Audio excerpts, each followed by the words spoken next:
Thank you, everyone. And now I will allow on the floor Mr. Majority Leader Thomas Clark. You have the floor for opening remarks. Thank you, Madam President, and hello to everyone, everyone in the viewing audience, and to my esteemed colleagues and Chief Chief Thody, and I'm sorry, Chief, and the rest of his command staff. I think this is an important time in our city that we have this discussion as a not just as a public safety committee, but as a committee of the whole, because we have seen what has been displayed through the media regarding the police and community relationships. And with this world that we're living in, this era for COVID-19 and this pandemic, and with governor's executive orders now with social distancing, I think it's really important to understand, the plan, the operation that the police department has on ensuring social distancing, ensuring the safety of our residents. And my heart aches, it bleeds because of what we have seen, and times what happens in one community regarding a community and a police department. It gives the bad perception on all other police departments are operating as such. And so I think this is a great conversation to have. Again, I am really disturbed right now because as a Black man and seeing what happened to Mr. George Floyd, it really angers me. And we have to know that all cops are not bad cops. And just as when we have in groups, there's some bad apples in the bunch, but it's about having a conversation. And I think that this should not be the end all be all regarding having a conversation between the council and the police department. I think that we should have some more as we still continue in this new abnormal world living in COVID-19. So I look forward to having this discussion. I look forward to hearing from our command staff as to what their plans are for our city to keep us safe. And as I stated in my quote in the press release, to really talk about how do we strengthen the relationship between community and the police department to build that trust where there's brokenness right now at this time. And with that, I'll yield the rest of my time to the co-chair of the Public Safety Committee, my esteemed colleague, Councilman Sanchez. Thank you, Majority Leader, and thank you for everyone for attending this special meeting, this community of the whole meeting.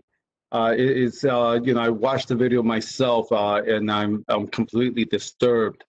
Unfortunately, we're all trying to deal with the situation with the COVID-19 virus, and is very challenging. It's a different time. It's not the norm anymore, and it will not be the norm in the future. But to add that we still have issues out here in our country, with the situation of what just happened with George Floyd, is completely disturbing on top of what we're already handling and dealing with. You would think that in the 21st century, our certain officers that are not acting that accordingly and believe they're above the law, is bothersome. That they don't understand that times are changing. If you can't be that officer to protect the community that you swore to protect, then you should step away and move on to another profession. I would like to share not only myself, but for all our council and the city representative, our condolences and our blessings to Mr. George Floyd and his family, and also to our brother and sister who still continue experiencing this kind of inhumane attack because of the color and or appearance. Remember that we had issues because someone is wearing a hoodie, and because of that, they're dangerous. So it is a lot of information out there, and I would truly suggest that we start incorporating specialized classes where we can train these officers to involve themselves in the community. And if they can't pass the quota that they should, then maybe they should be decommissioned as officers. I also want to thank Mayor Frey, for his calling for the arrest and charge of murder. So that's important. I would hope that these officers are held accountable. And thank you, and blessings to all.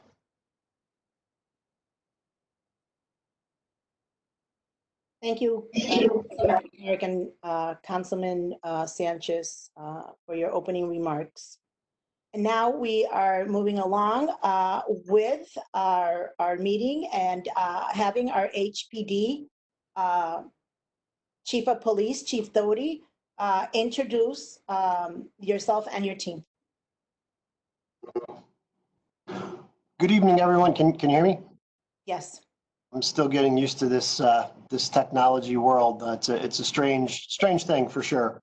So let me just first start by echoing what people have said about the situation in Minneapolis with George Floyd. As a member of law enforcement now coming up this June on 24 years, I can say that's one of the most disturbing things that I've seen in a 24-year career. There's just no excuse for it. There's no justification for it.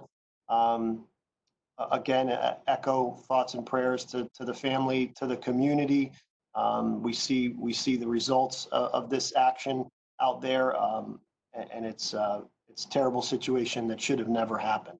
I'm sure we'll talk about it a little bit more as we progress, but I just wanted to open with that.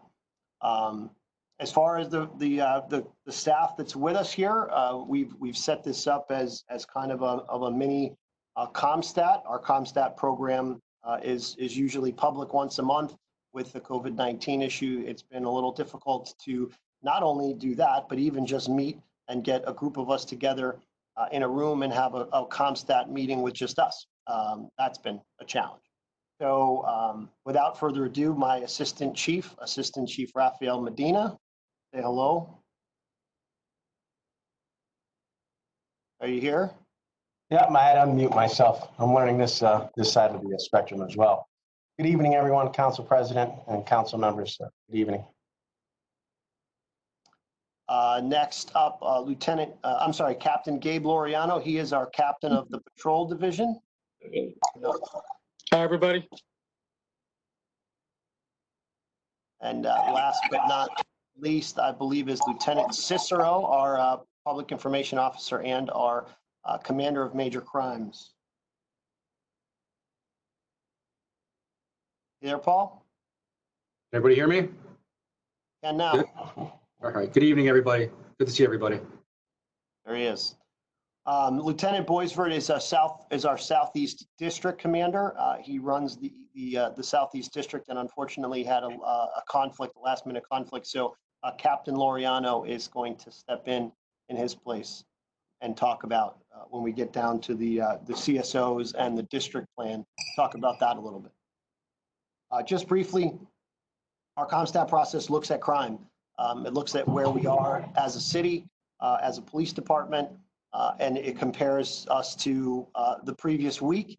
It compares us to the same week in last year. It compares us to the same week in the last 2 years, 3 years, and 4 years. We also look at 28-day trends to watch crime kind of go up and down based on what we're doing out there. Just as a kind of introduction, our COVID-19 response really began in the beginning of March. A lot of folks that you see here from the police department and a lot more.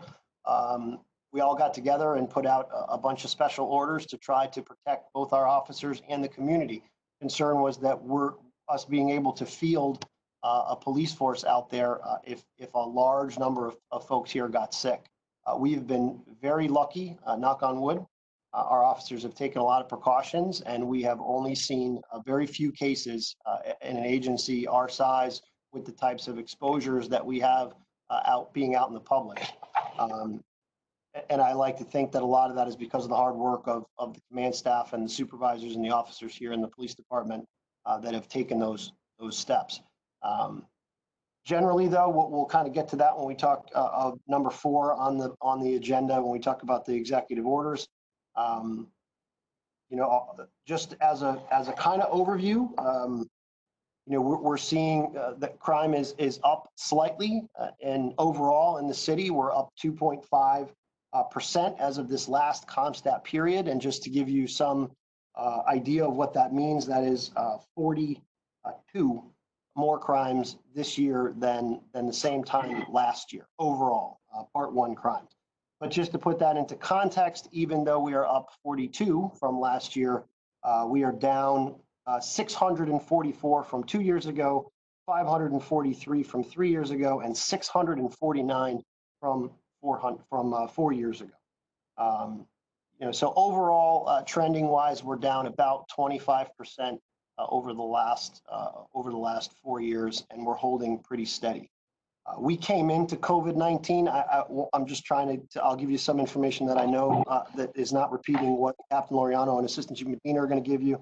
But we came into the COVID crisis really in the end of February, beginning of March, and the department at that time was up overall 12.5%.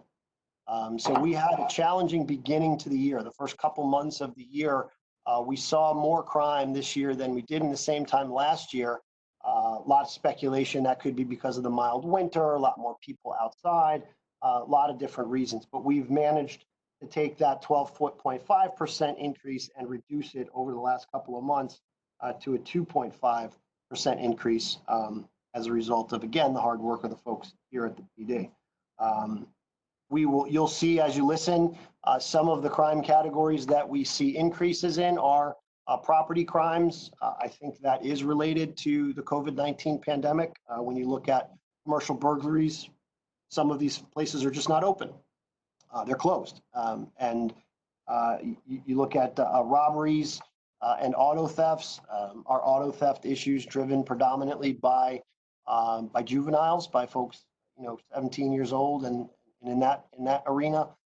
And so we've seen an increase in those 3 categories, while we've seen decreases in areas like aggravated assault and rape and larceny. So I'll turn the floor over to Assistant Chief Medina that'll go through some of the general Comstat numbers, and him and Captain Laureano will take care of that. And then Captain Laureano will step in as the Patrol Division Commander, talk a little bit about what the Patrol Division is doing out there on the street. What folks are seeing in the neighborhoods, what we're dealing with that's a little bit different during COVID life versus pre-COVID life. We'll get a CSO update also from Captain Laureano. I'll talk about Governor Lamont's executive orders, and Lieutenant Cicero will talk about the Major Crimes Division and some of the successes that we've had in dealing with the homicides that we have seen this year. And some of the violent crime, and then we'll move on into the questions. So, Assistant Chief Medina. Good evening, everyone, once again. As Chief Doty stated, I'll give you an overall view of what the city's going through right now when it comes to Part 1 crimes. Captain Laureano and Lieutenant Cicero will get further into specifications. Overall, as a city, Chief Doty already stated, we are up 2.5% on Part 1 crimes, which are your murder, sexual assault, rape, robbery, assault, burglary, larcenies, and auto theft. The majority of that right now, if you look at our stats, we are down in sex assaults, aggravated assaults, larcenies. We are up in auto theft, burglary, robbery, and murders, or homicides for this year. But over a 2-year period, compared to 2 years ago, we are actually down 27% compared to 2 years. And that's overall as a city. Now, as we get further into the districts themselves, starting with the Northwest District, which is our Blue Hills, West End, Asylum Hill, 2 categories that we are up. The 6 are your homicides. We are at 3 compared to 2 last year. And we are for auto theft, we are up 42 compared to 25 last year. Now, in respect to the homicides in the Northwest, the 3, we've already made 2 arrests. 1 is pending, or open, I should say, an active investigation, and Lieutenant Cicero can discuss those in further as we get to them. Moving to the Southwest District, currently we are up when it comes to sexual assaults. We're at 5 compared to 3 last year. Those are known subject and victims to each other. We have 0 homicides in the Southwest districts. Our burglaries are up 50 compared to 39 last year. And for a 2-year period comparison, we are down 36% in the Southwest. And as Chief Doty stated with the burglaries, these are a result of commercial burglaries, going in and getting the copper out of the vacant buildings and such. Moving to the Northeast District, categories we are up in are robbery, larceny, and auto theft. Robbery, we're up 34 compared to 20 year prior. Larcenies are 184 compared to 170, and auto thefts 59 compared to 47.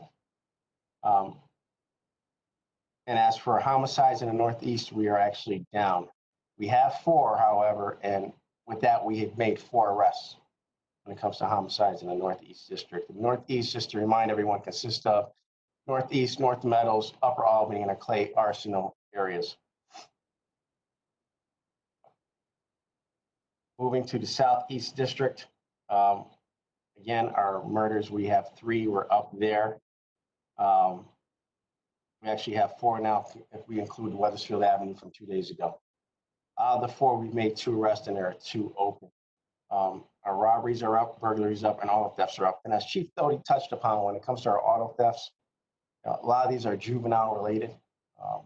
Right now, our juveniles aren't in school. Our courts are closed, so we're having a lot of issues dealing with juveniles and auto thefts with that. And just to touch on the areas that we cover in the Southwest area, which is Parkville, Frog Hollow, South Green, Behind the Rocks, and Southwest. With that being said, the initiatives that we're taking, Captain L'Oreal is going to discuss our evidence-based policing and other initiatives by our CSOs, and I'll turn it over to him from here. Just 1 second before we turn it over to Captain Laureano. I was on a call today. We've one thing about the COVID-19 situation that we're in is that we as communities, as police chiefs and even fire chiefs and first responders have been communicating a lot.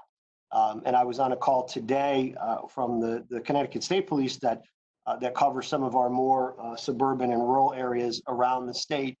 We are currently sitting at a 25% increase in auto theft, which sounds like a big number. They are at almost 200% based on the stats that the state police put out today. A lot of these vehicles are being stolen, in the suburbs by again, predominantly juveniles. But that was a staggering number that I thought I would share before we went over to Gabe. But sorry to interrupt. Thank you, Chief. So as the Chief mentioned, I oversee our patrol division and our Community Services Bureau.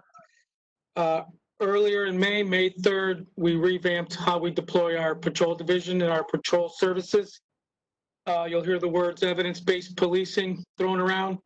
And long story short, prior to that, we had 31 individual districts where you would have a patrol officer assigned to that district answering calls for service. A lot of this came from Chief Doty, who went out to Chicago and met with some chiefs during a Chiefs conference and connected with the chief from Grand Prairie, Texas. So I've been in constant contact with their department over the last 8 or 9 months. Anyway, back to what I was saying. So we've updated our patrol model from 31 individual districts. Essentially, we are down to 16. And after looking at a 10-year study of our city, some of the numbers came back and it was pretty shocking. Northeast, so we're talking about specifically Clay Arsenal, Upper Albany, and Northeast, Frog Hollow, and Berry Square were essentially responsible for almost 50% of the Part 1 crime in our city when it came to numbers.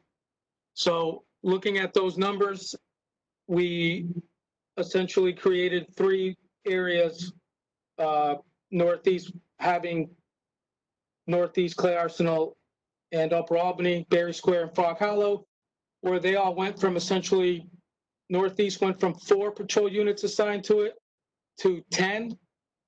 Berry Square went from 3 to 5, and Frog Hollow now has 4 from 2. So we took some of our 10-hour cars, some of our shift-changing cars, 6 to 2, 10 to 6, and we realized that they're better suited, and we reallocated them into some of our hotspots. We identified our worst or our most prolific violent 10 streets north and 10 south. We generated maps for our officers, and essentially, long story short, each patrol officer who's assigned to these areas is required to conduct a random 10 to 15 minute patrol during their 8-hour tour on these streets. And from what we've seen in Grand Prairie and even in Europe and other police departments across the United States, it has drastically reduced Part 1 crimes, violent crime in these areas, as now you have a shared response and shared responsibility between multiple units in some of our neighborhoods who need it the most. And I've just received our first 28-day report as compared to our 28 days last year. Just really quick, those 3 neighborhoods I mentioned Northeast experienced a 3.1% reduction. Doesn't seem like a lot, but anytime we're reducing rather than gaining, I think we can all agree that we're better off. Berry Square experienced a 21.6% reduction in Part 1 crimes, and Frog Hollow 18.8% during that same 28-day period from last year. And the rest of the city, the non-evidence-based policing areas, experienced a 4.5% reduction. So we are definitely 100% trending in the right direction. Still really early. It's only been 26 days actually since we implemented this plan. Chief Doty and the entire command staff is on board. We want to see this through and get as much data as possible over the next 6 months to a year to see what effect it really has on the city and violent crime. But so far, so good. With that, I also oversee our Community Services Bureau, which our CSOs fall under. And I can tell you that we use our CSOs for a lot of things. They wear many hats. And during this pandemic, we've had them out there stepping out and dealing with a lot of our large groups and what some people consider social distancing violations. And we're not really taking any enforcement. We're on the page of having conversations and educating our people. We want to continue to put our CSOs in as many non-enforcement situations as possible. I do believe that that's how we continue to build trust and maintain our positive relationship with the community. We've had them out there giving masks out, almost a couple thousand of them now at this point, last I checked. They're helping us out in our parks with social distancing and educating people. We have received some complaints of some businesses operating outside the governor's orders. And really a vast majority of those is chalked up to just be confusion and some of the business owners not understanding what they can and can't do. Our CSOs have done a really good job of trying to attend as many of their virtual meetings as possible. So I know Frog Hollow, the West End, Blue Hills, Know Thy Neighbor, Sheldon Oaks, Charter Oaks, CCS, CSS, COM have all held monthly virtual meetings, and most of our CSOs have dialed into those. They're using their cell phones to communicate with people. I mean, they really are, when it comes to community policing, our backbone, and they're doing a great job. We also, don't forget, have Jimmy Barrett out there, an ungodly amount of hours every week, helping our homeless community as well. All I have. Thanks, Captain Laureano. Just really quickly, this evidence-based policing program is pretty young. It's 26 days old at this point. You know, we're gonna keep our eye on it. We're gonna watch how it works out. But I cannot thank Gabe, Captain Laureano enough. You know, I came back with an idea.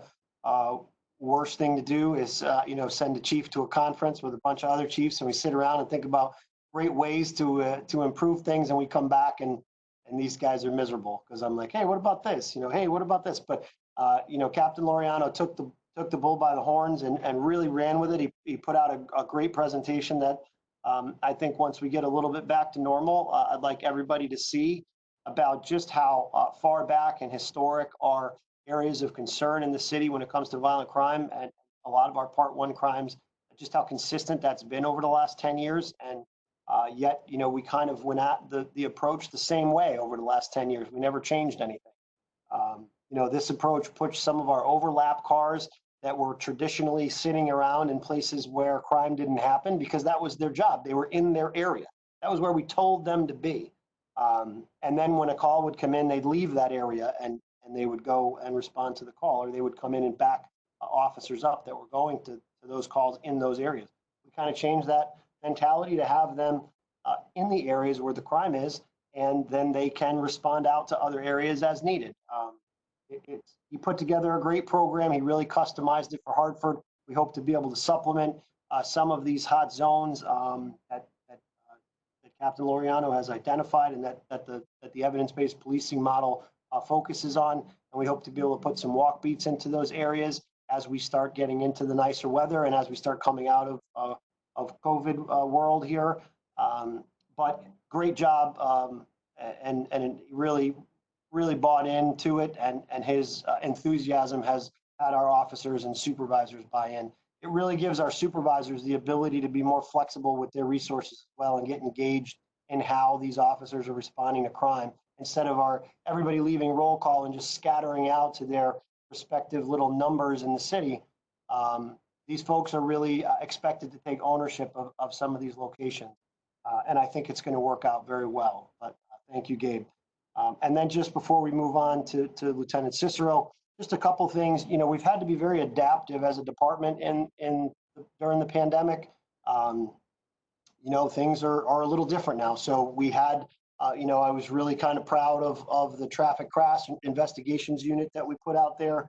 That was really taking the burden off our patrol officers and doing some of these lengthy car accident investigations. And those individuals really didn't have much to do when there was no such thing as rush hour anymore. Our car accidents went down, well over 50%. We looked to what can we do? And what we did is we provided some training and we retasked those officers with being a domestic violence response unit from the patrol side, because folks being, basically cooped up in their houses, and that caused a real concern about domestic violence and recidivism in domestic violence. So we shifted that. We added 2 officers to our auto theft task force when we saw that auto thefts were starting to go on the rise. We aren't doing a lot of recruitment right now because of COVID-19. Everything's kind of on hold. So we took our officers that were assigned to career development, our cadets, and Lieutenant Marisol Rodriguez-Velez and Sergeant Austin, and we had them help out Officer Barrett, getting food out to folks that were in need and partnering with some of the other city resources to hand out food. So we've tried to be very nimble and responsive as issues pop up, and this is just a couple examples of that. I'll move on and let Lieutenant Cicero give us some updates on some of our homicides for the year. Thanks, Chief, and thank you, everybody. So overall, again, as the Chief said, Lieutenant Cicero with the Major Crimes Division. I also oversee the Media Relations Unit. So Major Crimes Division, typically we're a reactive division for the most part. So after the crimes occurs, we respond. We have a team specifically designated in that respective crime or criminal element, and we respond after the fact. So the Major Crimes Division is comprised of 26 detectives, 2 sergeants, myself as the commander. We also have an employee from the Department of Corrections, DOC, embedded with us as a partner in the Major Crimes Division. He has a desk here. He works with us directly, as well as a domestic violence advocate from the Interval House, so she could oversee all the domestic violence related matters going on in the city, which is beneficial not only for the Interval House, but for the Hartford officers and the victims as well. So we're one of a handful of agencies in the entire state of Connecticut that has a advocate assigned and embedded within the agency, and we're happy about that. We're proud of that, and we keep constant communication with Mary Jane Foster and Dan Cargill from the Connecticut Domestic Violence Coalition, and we're very happy with that. And as Chief Doty mentioned, we do have our domestic violence response unit. When we started seeing those numbers kind of tick up a little bit, we decided to try to get ahead of it, and it's been working very well. In regards to our crimes that we investigate here in the Major Crimes Division, our homicides, shootings, stabbings, robberies, overdoses, suicides, burglaries, fraud. We also have 2 detectives that are attached with the FBI Violent Crime Unit, as well as our Secret Service partners working financial and cyber crimes. 2 of our detectives are also signed with the state's attorney's cold case unit in Rocky Hill. So about 90% of their work is Hartford-related cold cases, and they're working out down there very well, and we oversee them as well. Everybody's question, typically, as Chief Doty stated, was the homicides. Currently, this year, we are at 11 homicides. I'm proud to announce, just prior to this meeting, that we just had a warrant signed for the suspect in our last homicide 2 days ago at 530 Weathersfield Avenue. So the investigation, since it happened at 3 p.m. that evening, some of these guys haven't even gone home. They go to the locker room, they change, they sleep in their car, and they come right back to work. And they've been working, and they've had that warrant signed. It is active. Currently, our fugitive task force is out looking for the suspect, and hopefully he'll be taken into custody, safely and without incident relatively soon. Of the 11 homicides that we've had this year, 9 of them have been solved. That's an 82% clearance rate. Speaking overall with the entire country, the national average in 2019 was 62%. So we're currently at the Hartford Police Department at 82%. So we're 20% over that national average. And the 2 open homicides that we have so far this year have a lot of traction, as I say. I use that word a lot. So they're moving pretty well. So we're proud of the team that we have in place, not just the entire Major Crimes Division, but homicide team, and we're still moving, and these guys are doing tremendous work, and I'm proud of each and every one of them. When Chief Medina and Chief Doty kind of came along, we realized that there were some challenges within the division, personnel that maybe ended up here about to retire, maybe wanted to go somewhere else, but they ended up here. So we kind of just cleaned house, so to speak. So with Chief Medina, we created a trainee program. So the officers on the road, if they wanted more training in regards to being a major crimes detective, they applied. They went through a whole interview process. They provided documentations, warrants, paperwork that they've done over the years. We review that. We had a sit-down interview with them. They are assigned to the Major Crimes Division as officers, as trainees for a period of about 92 days, our bid. And kind of like a sink or swim process in which the supervisors review their work and determine whether or not they're fit to be a member of the Major Crimes Division. And that's had some tremendous success. As you know, if you're you're working in a place that you don't want to be, you're not going to be as effective as if you are, and you want to be here and you want to do that specific line of work. So other divisions, our crime scene division or vice and narcotics division, they've kind of adapted this trainee program, and it's working wonders, and we're very proud of it. And this is the reason why you're getting such great solvability rates, is because the proper people are in the proper positions. We're very happy with that right now. Any questions for me? Thank you, Lieutenant Cicero. So last thing really on the talking points portion of the agenda is Governor Lamont's executive orders. Captain Laureano alluded to that. We've really been very careful about how we're, as a police department, how we're dealing with these executive orders and those that violate them. This is we are a police department that has worked very, very hard building relationships within the community and really trying to enhance community policing and do the right thing.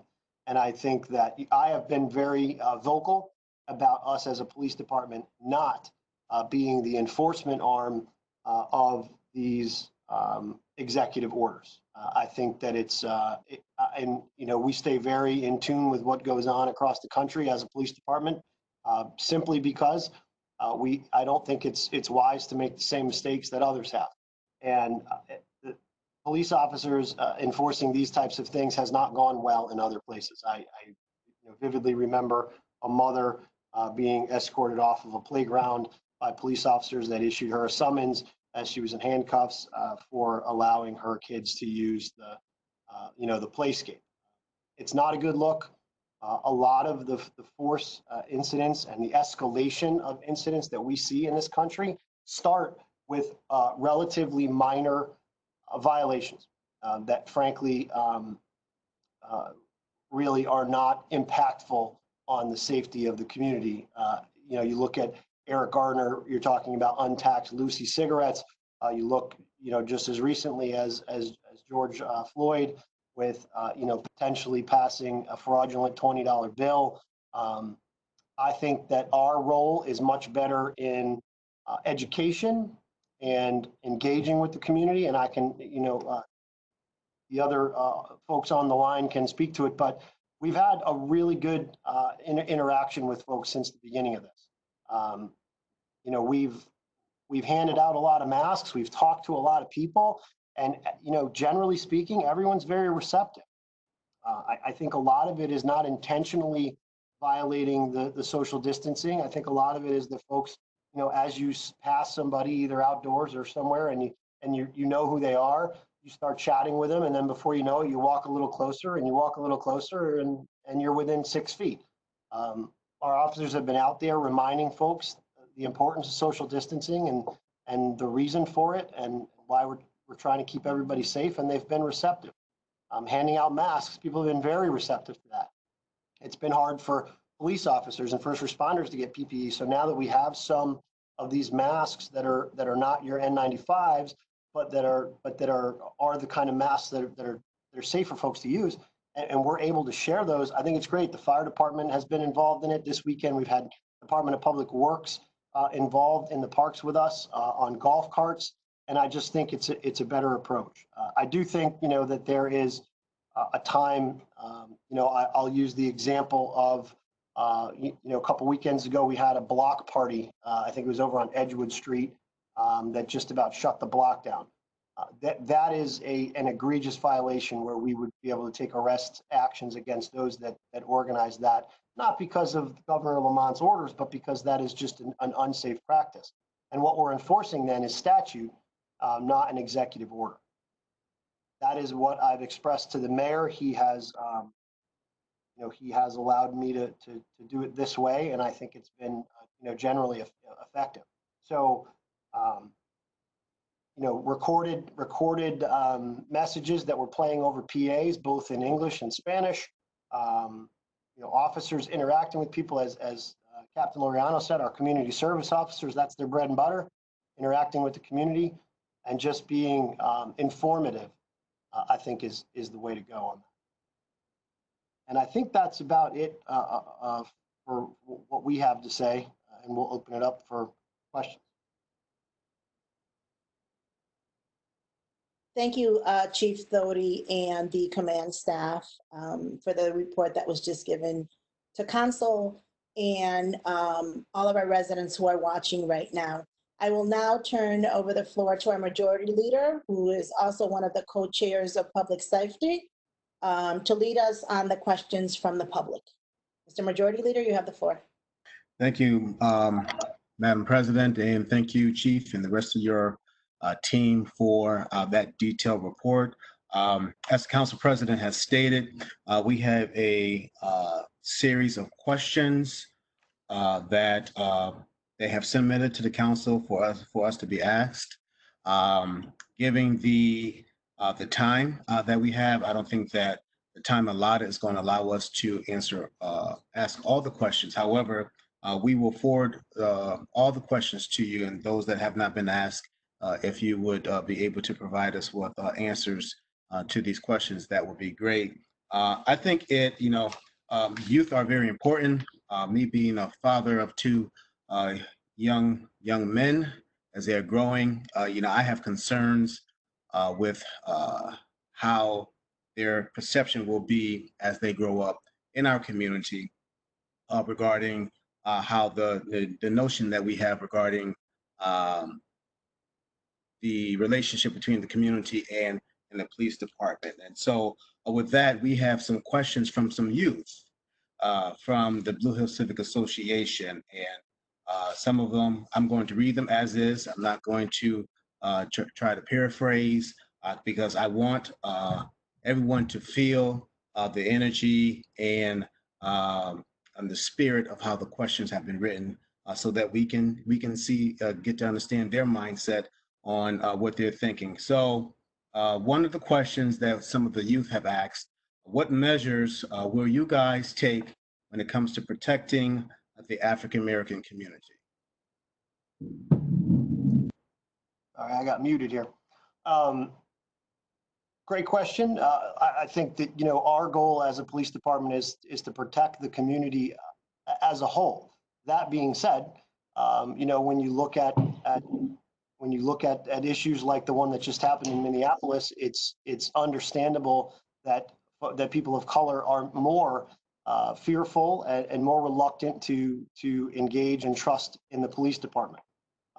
As a department, you know, I think the only way that as a field, we talk about relationships between police and the public, so that encompasses all of law enforcement in every state and every city and every town.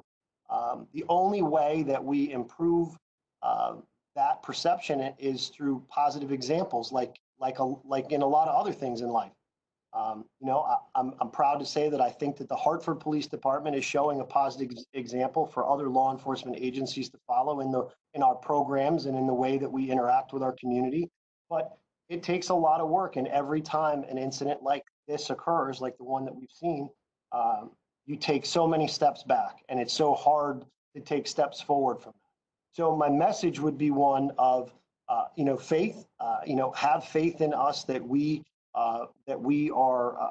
that is not reflective of everyone that wears a badge and wears a uniform, and that, you know,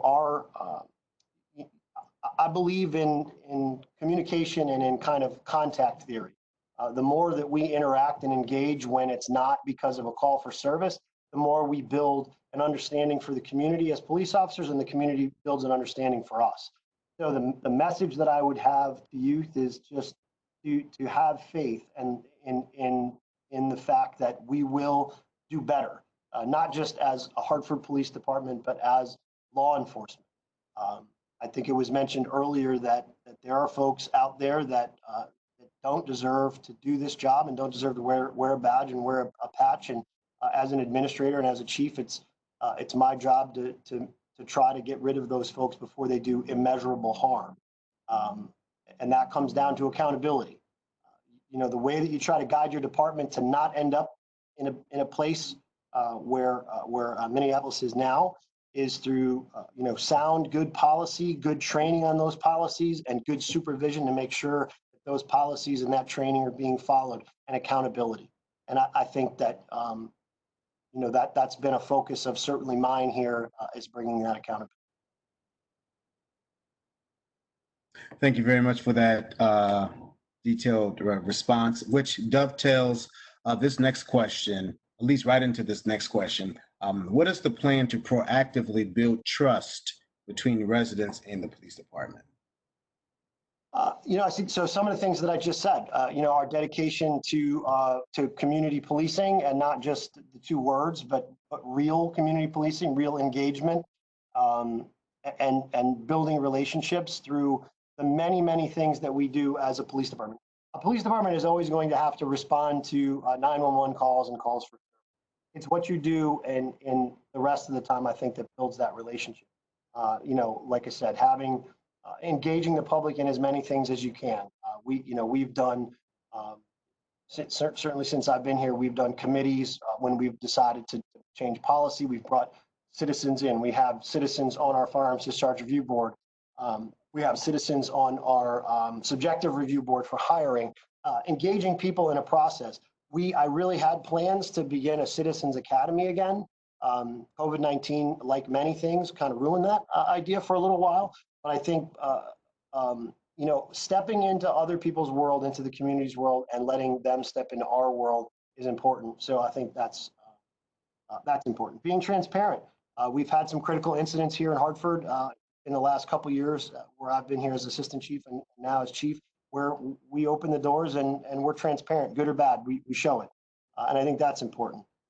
As I said, increasing accountability, I think, is important. Pursuing national accreditation to show people that we're not just making it up as we go, we're actually using proven evidence-based policies that are nationally recognized, and that's what we're following as a department. I think accreditation will show some trust or will build some trust with members of the community. Continuing to diversify the department has always been a goal here. It's not always been taken seriously, but I think in the last probably 3 or 4 years, it has been. We saw an increase of about 4.5% over the last 3 years in our minority representation. We're just over 42% minority now in the department, which is the highest that we've ever been, certainly in a decade or so that we can go back and look. And I think that's great. We graduated an academy class at the end of last year that was 78% minority and 50% female in a male-dominated profession. So I think those diversifying the department so people are more comfortable is important. Our body-worn camera program, our forward-facing policy program, those are all things that we're doing to try to show the public what happens here. It's not what happens behind closed doors. It's what you can see through our open door. I think those are important. And that's probably it, at this point. That's probably our priorities, at least. Thank you for that. Next question. Many years ago, Chief Ravella declined to participate in a tracking system of patrol cars that could show when police had actually driven around a neighborhood or street. This is not like Waze, which is a real-time system, but a reporting system that could be published a week or a month later. Such a solution could go a long way toward restoring faith that the police actually patrol Hartford neighborhoods, which most residents continue to doubt. Would you, Chief Doty, object to a council resolution calling for the development of a low-cost method to track police coverage? There's a lot to unpack there. So no, Yes, I think that I think that falls into the transparency category of I think there potentially is a way to show that, show some kind of a coverage report without showing patterns of patrol patterns, where officers are more often and less often, which could open communities that traditionally have not seen crime to more crime, if folks know where we are and where we aren't. So I would be cautious about that, but I wouldn't say that that's a bad idea. That's certainly something that I would look into. We would just have to be very careful about it. I don't know that a resolution, a council resolution is the way to do that. That's certainly a program. I'm all for new things. That's something we can certainly look at, as long as we could do it in a way that doesn't create more crime, and especially in certain locations, and doesn't put the officers at risk because we become predictable. Okay, thank you. Look forward to some further conversations regarding that idea. If I could chime in. I'm sorry? I'm sorry, I mean, if I could chime in just to talk about that evidence policing plan. We've done almost 10,000 directed patrols this year since we started that plan. And in comparison to last year, we were only at 3,000. So 7,000 more times over the course of this last year, we've had police officers in neighborhoods patrolling streets that we weren't able to track last year. So just wanted to piggyback on his answer, that's all. Thank you for providing that additional information. I see my colleague, Councilman Sanchez, you would like to chime in on this? Yes, can you provide the data in which areas they were patrolling, or whether it's WAPB or patrol cars? You have that data? Yes, sir. It's this is all the data I have here is strictly patrol. Okay. We do have a new Berry Square walk beat that went out May 3rd. We have an Albany Avenue day shift walk beat. We have an Albany Avenue second shift walk beat. We now have a Barber Street second shift walk beat and a Park Street day shift walk beat. These are all 2-officer beats. So we have 5 beats throughout the city right now. And if I have my way, we'll probably double that in the next couple months. Okay, thank you. Next question we have, where is the police department on its recruiting of Hartford residents, especially African-American and Latino men and women? I got muted again. So I think, we've, I kind of answered that with the previous question. We're higher than we've ever been, at 42% of the department being a minority. Our female recruitment efforts are really working well, to the point where we are about 2 lockers away from running out of female locker rooms. So we had to scramble this year to kind of reconfigure our locker room scenario, because we so far exceeded, I think when we came over to 253 High Street from 50 Jennings Road, and when this building was designed, we were somewhere in the neighborhood of 8 or 7% female as a department, and we're approaching 15% now. That is incredible. But they did not, they built in room for growth, but not enough. So that is one of the things that we had to work with DPW on in this building, and we are actively doing that now, to make sure that we have enough room. But I think those recruitment efforts have certainly taken the department a long way. That last class, I think the total number in the class was 18. I just had this open for another reason. Yeah, 18 total, and 5 of those were Hartford residents. So you're seeing, another thing that you're seeing is the pipeline from PAL and explorers into cadets into police officers are by far, since I've really, since I was a lieutenant in planning and accreditation a while back, we looked at this, and our best efforts have come through that that pipeline. We have young people that are explorers that get to interact with cops and get to understand us a little bit more, and they end up in the PAL program, and then they end up being hired as cadets, and then they end up as officers. We had one cadet, city resident, that just went into this class that I started virtually a week and a half ago, and we have another cadet starting in June, city resident down at Post. So that is continuing to work well. Thank you, my esteemed colleague, Councilman Mitchum. Thank you, Majority Leader. Chief, a question related to that recruitment question. Where is the department overall in terms of numbers, in the sense of like, how many officers do you have now? How many do you expect to lose over the next few years because of retirement? And then what are your goals otherwise in that regard? Sure. Good question. So we are right at 430 as of right now. Not all 430 of them are off of field training. We have about 15 that are left on there. So our number as it sits right now is 430, with a little asterisk that all of the folks make it off of field training and out onto their own. Retirements, we're in really good shape. The last 5 or 6 years were very challenging. We had big classes of as many as 40, 50, sometimes 2 classes that amounted to 60 people a year that became eligible for retirement. This last year, 2019 into 2020, there was a contract change, and we went from a 20-year retirement to a 25-year retirement. So many of the faces that you see in front of you, with myself, with the exception of myself and Assistant Chief Medina, are stuck here for a while.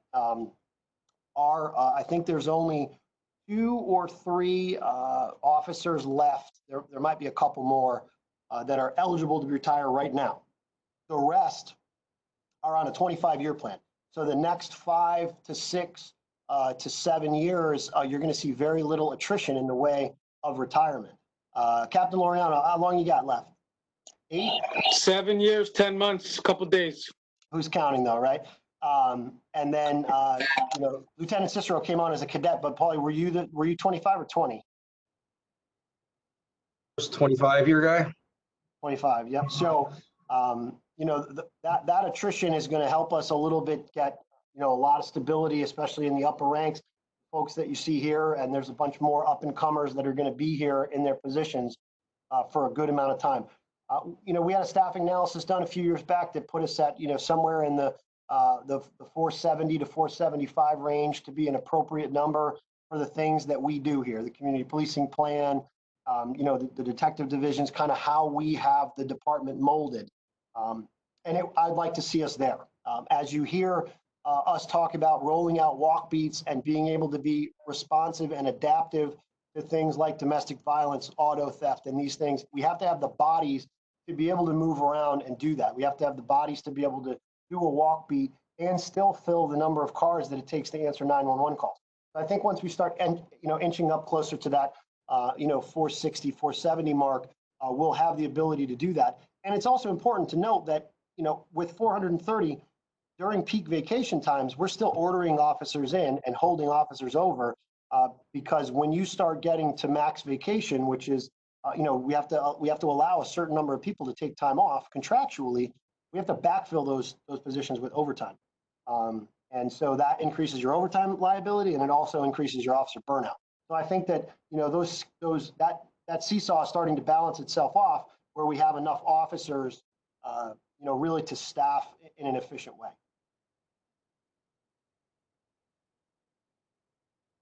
Thank you for that, Chief. Next question, and then after that, I'm going to turn it over to Councilwoman Rossetti with a question.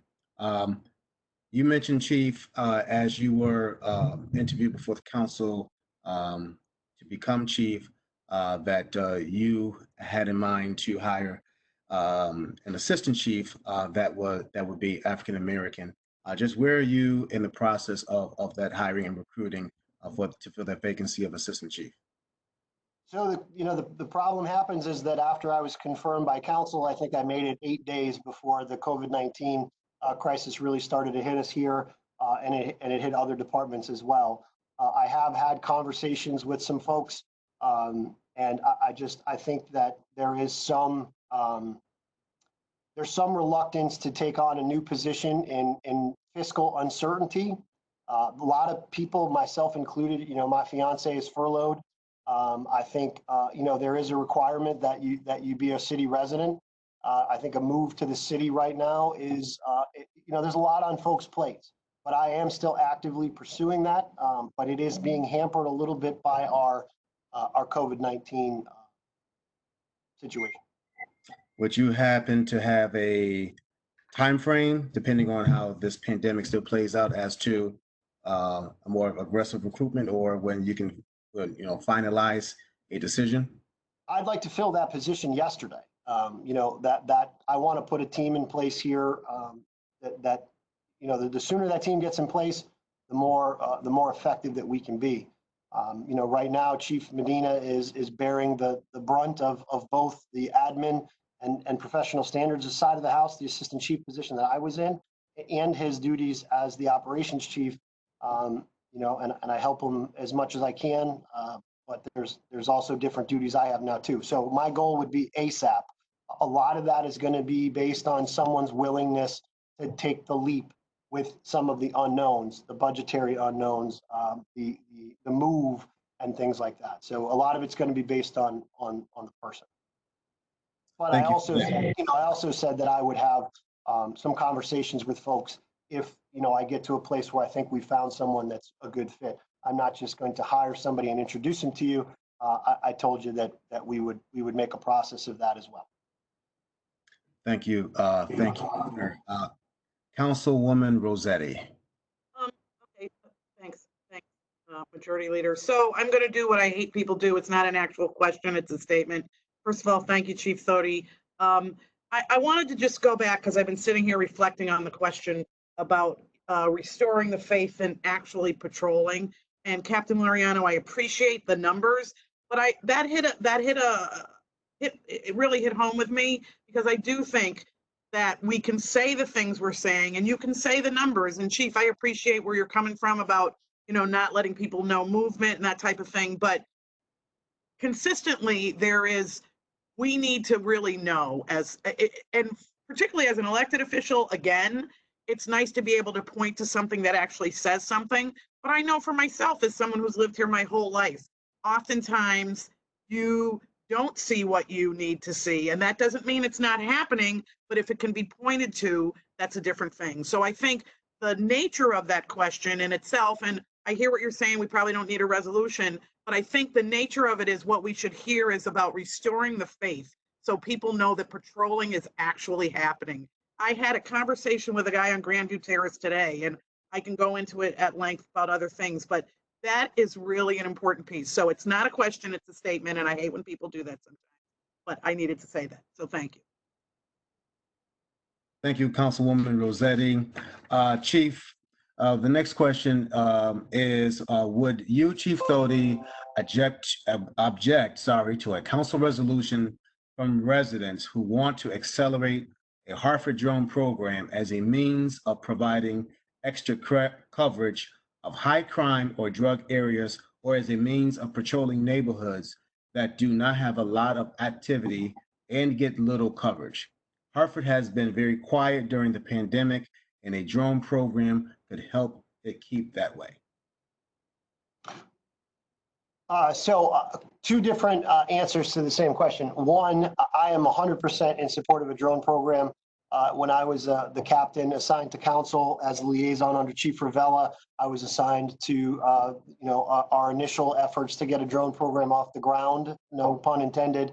I think there's a lot of useful things that a drone can do. The original intent was the quad and ATV enforcement, and I think it would be the successes we would have here would be immeasurable. We used a helicopter one time, and I think we got like 24 of these quads and ATVs out of our parks and off of our streets in a day. Captain Laureano and his team have done an incredible job of working on the quad and ATV problem this year, as it did get to be a bigger issue, it seems like, because of COVID. There was less to do, I guess, so they drove quads and ATVs and dirt bikes around the city. They've seized, I think, 54, correct me if I'm wrong, Captain. Yep, 54 quads and ATVs since April 4th. Yep, and made arrests in those cases and seized those quads and those dirt bikes. I know that hits home for you, Councilman Clark, that we get those off the street for sure. But but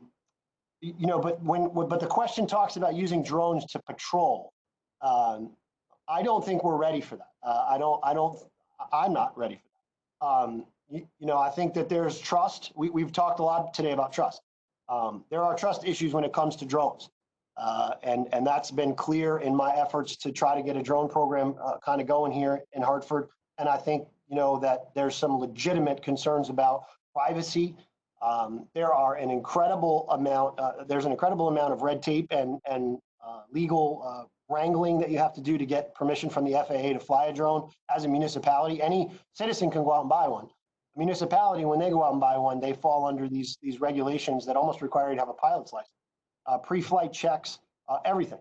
So there's a lot of regulations in place, but I think that I am in favor of a drone program. I am not in favor of accelerating it to a place where there's distrust and we're using it to patrol areas. I think the quad and ATV problem is a good place to start. I think traffic issues during special events when they come back, like the marathon and things like that, to help mitigate the flow of traffic through the city during special events like that is a good place. But to jump to patrolling streets and things with drones, I think people would be fearful of that. And I would be open to, again, bringing in a panel that included members of the community. And, we have a resident expert that works for the FAA that lives in West Hartford. She's been helping us out quite a bit on the do's and don'ts of a drone program. So I'd be open to discussions on it, but I think leaping to drone patrols, I don't think I'm ready for that, and I don't think the residents are. Thank you, Chief, and also too look forward to continuing that type of conversation with you and your team. My esteemed colleague, Councilman LeBron. Thank you, Majority Leader. Can you guys hear me? Yes. All Yes. right, Chief. Thank you again for your efforts, and thank you, everyone, for this committee of the whole meeting and getting a response on from the Hartford Police Department. But Chief, you mentioned officer burnout, and related to COVID-19, what we're seeing is an increase in mental health.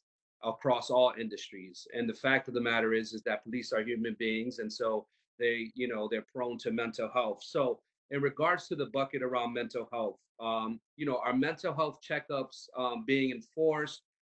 What is the process around mental health checkups? Are police officers encouraged to come forward during this time? I know sometimes there may be, some resentments or some reluctance. And then also with mental health, there's a lot there, but, with stressed out officers, how does that work in terms of identifying stressed out officers? So there's a lot in that bucket, Chief, and you're welcome to break that down however you want. Sure. Thank you for the question. Officer wellness is important to us. We have a dedicated employee assistance program officer that coordinates all of our EAP. She's out there constantly. She goes to roll calls. She's also engaged with our chaplains and our faith-based leaders who have come to roll calls, prayed with officers that wanted to pray. We continue to monitor that. We have seen an increase. I've been here a while, and you're right. I think people were hesitant to report fellow officers that they thought might be in trouble in the past, but officer suicide has become such a big issue that I think that's changed a bit. We do see officers reporting other officers in trouble, more, I think, now than certainly I've ever seen before. I haven't seen a lot of it as a result of the COVID-19, like police officers themselves, to be honest. I haven't. I think that, last year, this time, when you think about the fact that we had officers working probably double the amount of private duty jobs that we have today. You have Xfinity, you have, last year, I think it was that with Cirque du Soleil was here, Yard Goats, the convention center.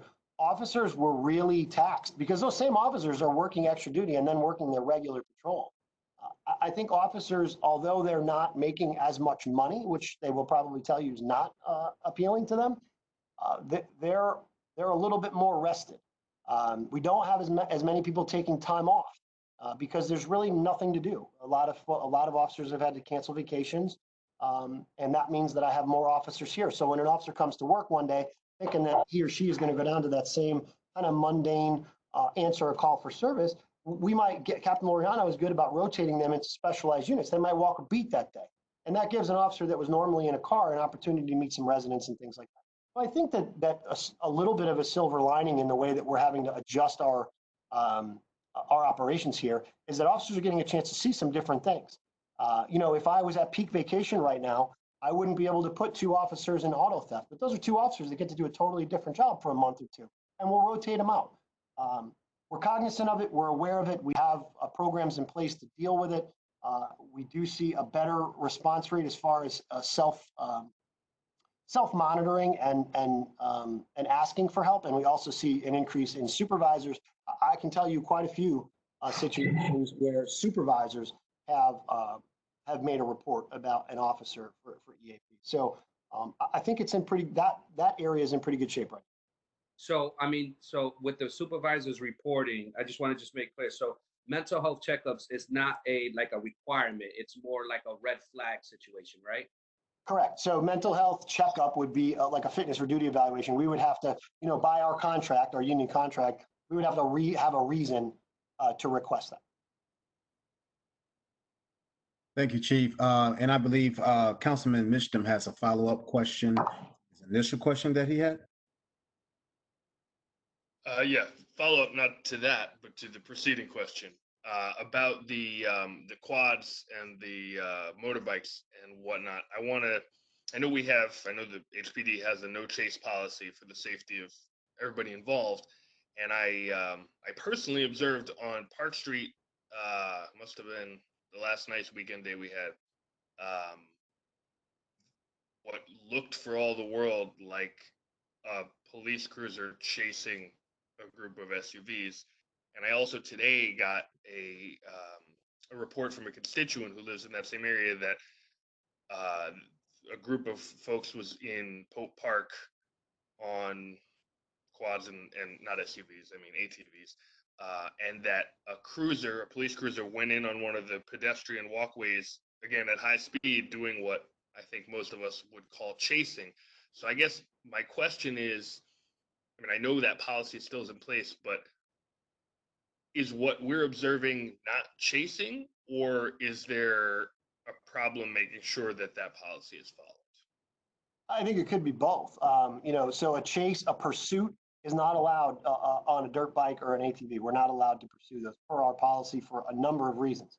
While it is a real quality of life issue that plagues a lot of people, it's probably the thing I get calls about the most of anything. It is also not worth losing a life over. It's a misdemeanor summons at the end of the day. It is a nuisance violation. It is not a death sentence. So we do not chase. Now, our officers do have to be creative, again, in how they're capturing these quads. And I think they have to toe a fine line between, they may have to drive their car at an accelerated speed to get to a place where they can box in a quad or an ATV.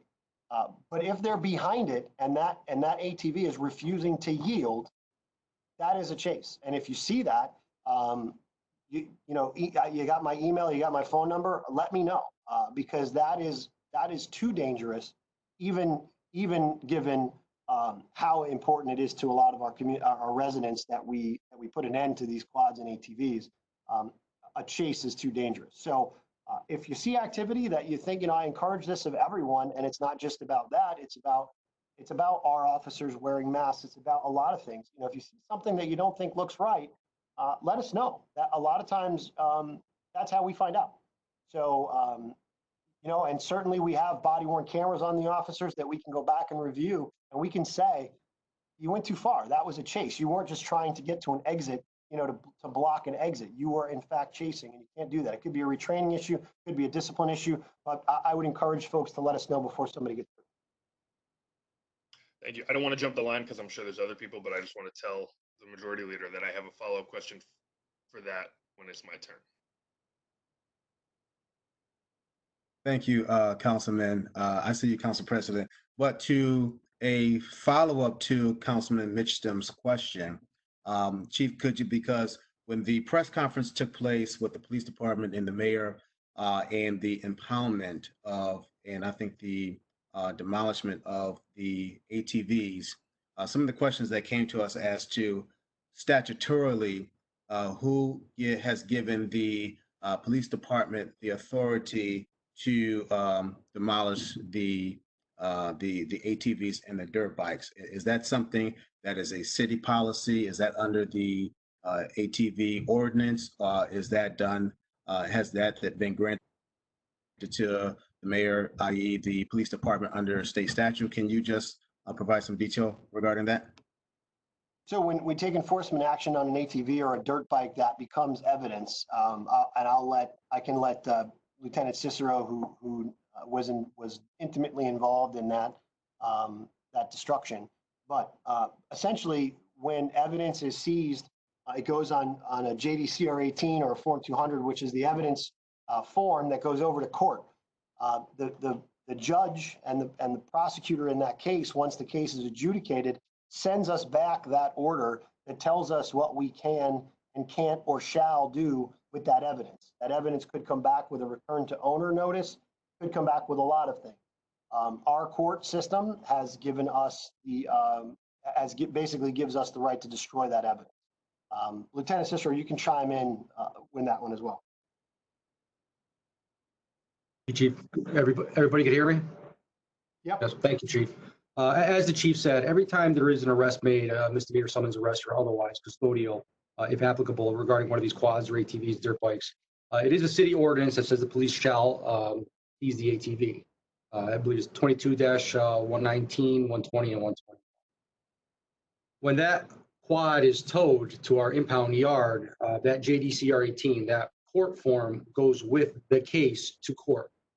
At the disposition of the case, the judge will determine a couple of things. One, turn over the property to educational institution. Two, return it to the owner. Three, destroy it. Four, turn it over to the police, or five, other. And they could articulate exactly what to do with that. Now, a lot of these ATVs and quads, they didn't have owners, meaning nobody could show actual valid paperwork saying, yes, this is my quad. yes, this is my ATV. A lot of people that actually own ATVs and quads out in rural areas, they don't register them, they don't insure them, and when they get stolen, they don't even know how to report them stolen because they don't even have a VIN to them, because they may have purchased them 2-3 times down the line. So most of these ATVs didn't have a legitimate owner. Sure, somebody was on the ATV at the time, but they could not provide a title or a bill of sale or anything saying, yes, this is mine. A lot of these ATVs and quads and dirt bikes were returned to the owners. If they're stolen, clearly we're going to return them to the people that lawfully own them. When there's no information on them and nobody can say, yes, this is mine, here's the paperwork to prove it, the judge, from my understanding, gave almost kind of like an option, either 200, I'm surmising here, 100 hours community service or turn over your ATV, at which point the defendant will say, okay, turn over my ATV. The judge then turns it over to the police department, at which we could do what we will. And it was, to obviously send a strong message. We have nothing to do with quads or ATVs. We certainly don't want them. We can't utilize them. But when they were turned over to us, we kind of thought, along with the mayor and the chief, of a creative way. But these weren't, from my understanding, legitimately insured or registered ATVs. A lot of them, there was no information. You run these VINs, it says no info. So there's no information on these ATVs, who owns these ATVs. And most of them, if not all of them, did not provide paperwork. And if they did provide paperwork, the judge would tell them, you have your options here: 200 hours community service, $200 contribution to Mothers Against Drunk Driving, or turn over your property to the city of Hartford to do what they will. And I believe all but 2 or 3 actually took that.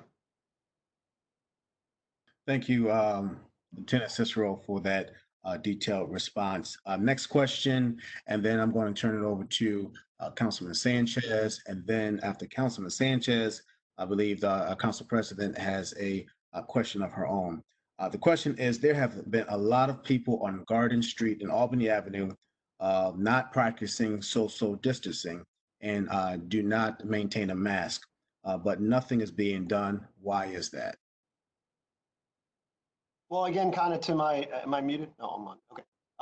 To my previous statements, all of the situations about social distancing and masks that are brought to our attention, we address. And I explain kind of how we do that. We'll go out there, we'll try to create a dialogue. We'll, if it's a large group, we'll play the message. But we have not taken an arrest action. We have the ability to make an arrest. Either a felony arrest or a misdemeanor. There's 2 statutes that could speak to the governor's orders. We have not, at my direction, we have not taken that course of action. We've taken a stance of education. I just, again, encourage people when they see that to call us. Also, all issues like that are pushed through 311 go directly to Assistant Chief Medina and Captain Laureano to be addressed. So folks can use the 311 system to report that kind of thing as well. It's how we find out about a lot of the businesses. It's how we find out about a lot of the larger gatherings. Folks send us, when they see social media posts, they'll send us saying, hey, there's going to be this and this is a violation, and we'll go and we'll try to get ahead of it and address it. So I encourage people to let us know. We're just cautious about how involved in that type of enforcement we get, and if we can use it. This is a virus, and Health and Human Services has been very helpful, and if they can go out there and assist, they have been as well. So my answer to the question would be to let us know, and we'll go out there and do our best to address it. Now, as a follow-up to that, if a person, because naturally you're going to have people who see that there's a problem, but for whatever reason they don't want to call 311, how is it that you all can be best kept informed of people who are congregating in an area and naturally not practicing social distancing within not having a mask? Well, so I mean, folks calling us is obviously one. 311 is obviously one. I mean, short of that, we have teams out there, especially on the weekends. A lot of this stuff is in the evenings and on the weekends, and we have extra officers on duty. We had over Memorial Day weekend because of the issues we had with street racers on Weathersfield Avenue the week before. and some of the issues that we've had in the parks and the one kind of block party type of thing that we dealt with. We had over 100 officers on duty over the weekend, and a lot of them are just out there patrolling, looking for folks to be informative, to inform. I got an email actually from a council member about a park that kind of wasn't on our radar. And so we added that, and we actually put a Department of Public Works individual in that park this weekend with a golf cart, and we expanded it. So, I mean, if no one tells us, we might not know. The only other way we can really know is to find out ourselves. The officers are given direction on to be patrolling and to be looking for that kind of thing and to step out and to help send the message. But I encourage people to use whatever means they can to let us know. Are you using the C4 system to kind of see where there may be some hot spots of mingling? We have not been using C4 for social distancing and things like that. We are coming into a time where, as you heard from our numbers, violent crime is not at a place where I'm satisfied. It probably never will be, but I want to see that decline. And our C4 resources are dedicated to crime prevention and helping major crimes take people into custody that are violent. We have not been using that for social distancing. Okay, thank you. Councilman Sanchez. Thank you, Majority Leader. So this question is towards Captain Laureano.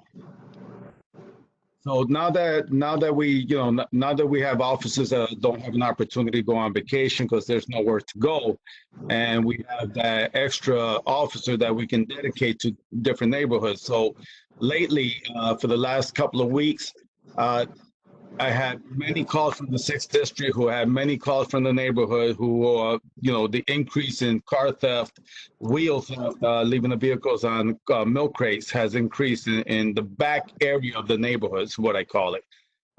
Is there an opportunity, and if there is, what's the plan to increase the evening presence of patrol?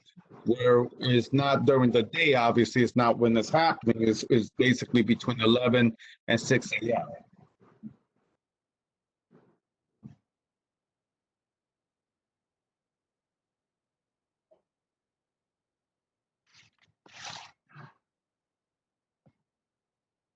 I'm sorry, who will be answering that question? Did we lose Captain Laureano?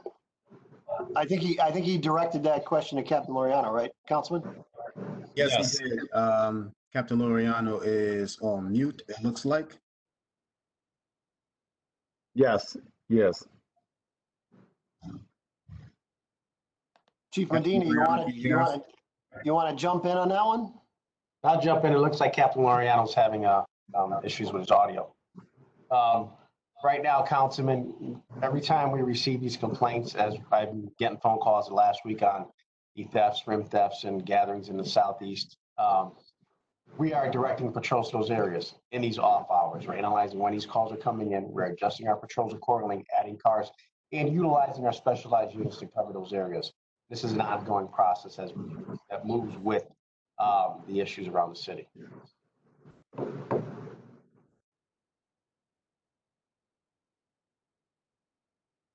Thank you, Medina.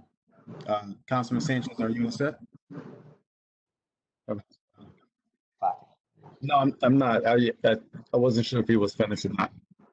All right, so then my next question, because of the COVID-19 situation, obviously the court system closure has affected on how it's processing, the documents and paperwork for whatever arrest has been made.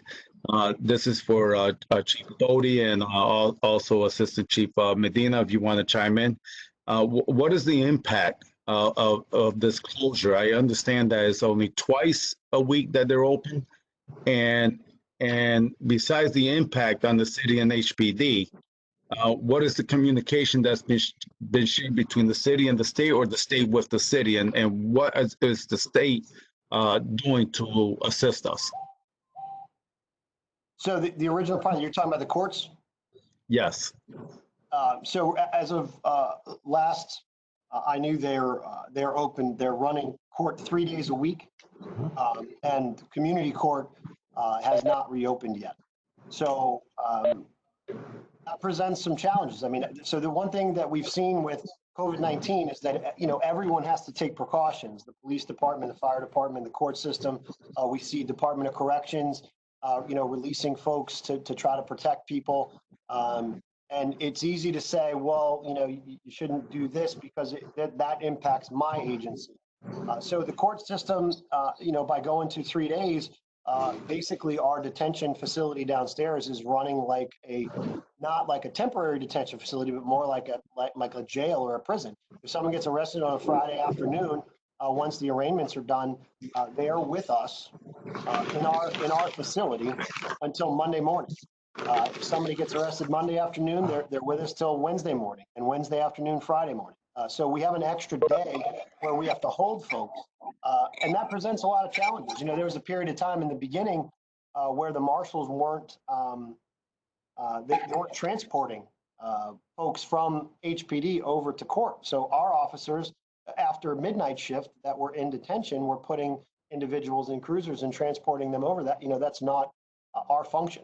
So we have had to take on some of those roles.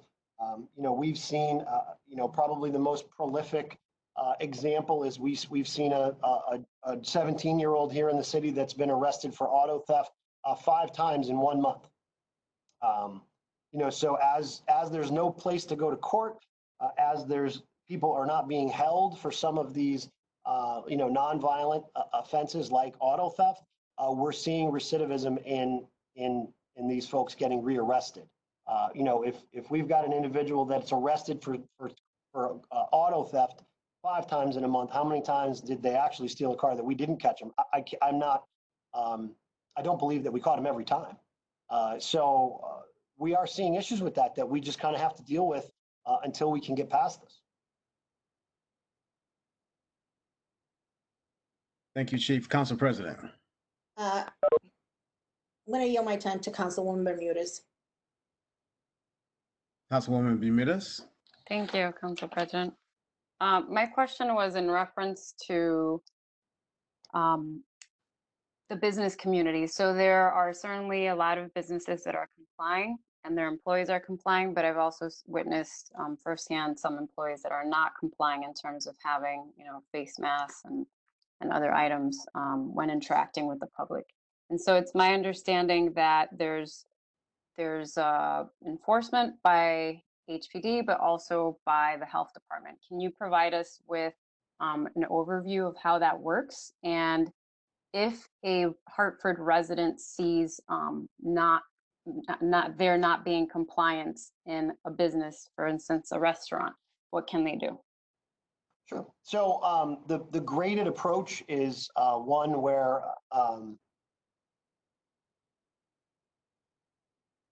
forgive me, but where I have to sit to be on this thing, my motion sensor keeps shutting my lights off.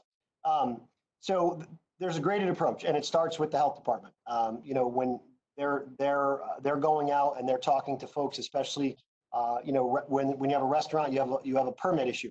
So they have the leverage of levying license and inspection, and the health department have the ability to go in and leverage fines and things like that. We have been accompanying them whenever we can. We've got a community service officer essentially assigned to work with the inspectors from the health department and from L&I. And that's kind of the beginning approach of how we deal with it. If we have to shut a permit down or they have to shut a permit down, they're the ones that have the authority to do that. Really, our only official authority comes in issuing a summons or making an arrest. We have none of the situations have escalated to that point. That being said, like I said earlier, 311 is a great way to get these reports in because they go to Health and Human Services and they go to us, and we all kind of see them and we can kind of approach the matter in a team approach. On the weekends is when we get a lot of these calls. They come in from various places. I get calls from the mayor sometimes. I get calls from residents sometimes, and we'll send a police officer out there to take a look and see what's going on. And then, we can either reason with the individual, the business owner at the time, and we'll make a referral to license and inspection and or the health department, depending on who we're dealing with. You know, in the retail space, there's not permits really that can be pulled by the health department like they can be with a restaurant. You know, we usually go out there and we have a conversation, and a lot of it we find is either misunderstanding. We've gone to a lot of businesses that are doing like curbside things like that are allowable, and I think people just misunderstand it, and they think that you know, businesses are operating as usual when they're not necessarily. But you can call the police department. We will respond, even though it's not a police issue per se, and we will try to solve that problem to the best of our ability, and we will make the appropriate referrals. But 311 is really the most efficient way of getting some of those reports into the city. Thank you, Chief. If I can just put on your radar and the rest of your team, the construction that's going on by CHS for the Albany Avenue streetscape. It's come to my attention, a lot of complaints regarding activity over there. Nobody social distancing, no mask whatsoever. Even the DOT contractors have been complaining as well. So just want to put that on your radar. Regarding cultural sensitivity, what's the plan? What currently is in place to increase cultural and racial diversity training and awareness? So we have, you know, we have several training programs that we use here. One I mentioned earlier was the fair and impartial policing program on implicit bias. The reason that we went with that was that it was evidence-based. It was a scientific approach, and it was essentially encapsulated in the 21st Century Policing Report that came out. The folks that were on the 21st Century Policing Committee, one of them was Dr. Lori Friedel, who's the one that kind of came up with this program. So that's kind of our flagship when it comes to cultural sensitivity. We also do cultural awareness and diversity training. That is given to every recruit. It is, you know, that delves more into like the differences in cultures and how we bridge that gap. It talks about language barriers. It talks about our ability to leverage resources to properly communicate with all different cultures that are encapsulated in the city. We also do hate and bias crimes training, so officers know how the difference is when it comes to a hate crime, what those are, and what we can do to leverage additional charges and stiffer penalties when those situations rear their ugly head in our community. And then over the last few years, we've partnered with Leadership Greater Hartford to put out a bigger, it's called Community Policing Leadership Institute. And we try to put between 15 and 20 officers through it. And we try to do it twice a year. This last year, we were only able to do it once. And what that is 8 hours a day, 1 day a week for 10 weeks straight. And the facilitators bring officers, supervisors, officers. I've had lieutenants go through it around, and they get to meet folks from different walks of life. They get to meet, you know, a business owner and talk about what it's like to have, you know, panhandling and issues that hurt their clientele. They get to talk to some of the folks in our faith-based community. They get to go out and they just get to go out and meet a lot of people. They learn about the history of Hartford. That's been a good program to kind of integrate our officers that may live, you know, a lot of our officers do not live in the city. So a lot of our officers that live in the suburbs and come here to work, that's a good way to give them a sense of ownership and a stronger connection to the city and the people that live here. Thank you, Chief. And on that same lines regarding awareness, many of us have saw the video footage that took place over on Nelson Street with the interaction of the person who was handcuffed and the use of force. There's been many questions regarding de-escalation and also too regarding training on if an officer is able to detect if the person that they have apprehended might have some mental issues.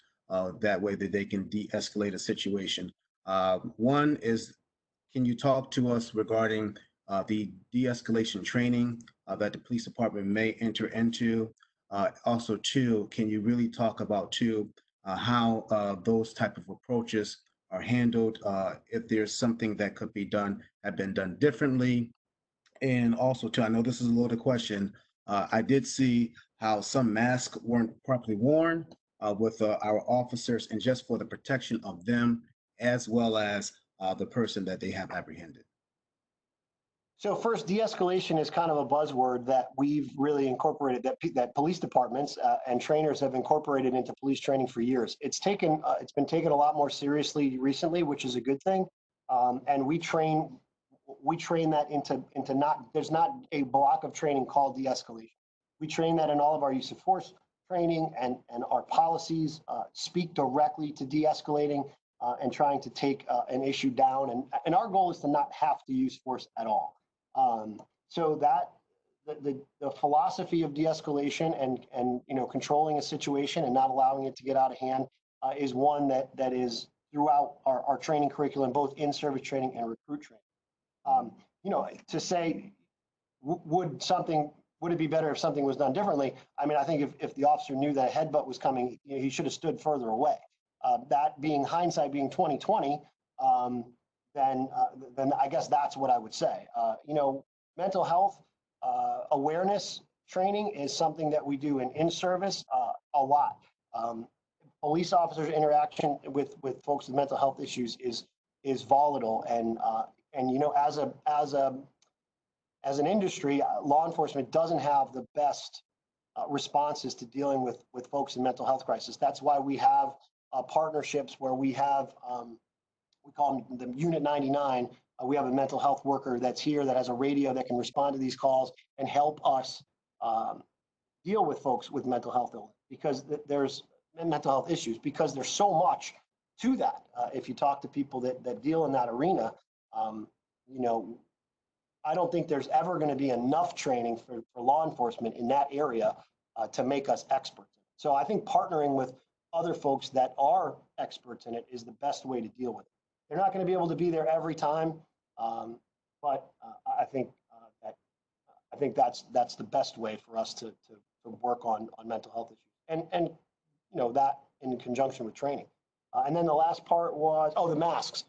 Look, so I get a lot of pictures, I get a lot of phone calls, I get a lot of videos of folks that see officers without masks or with the mask, on their chin.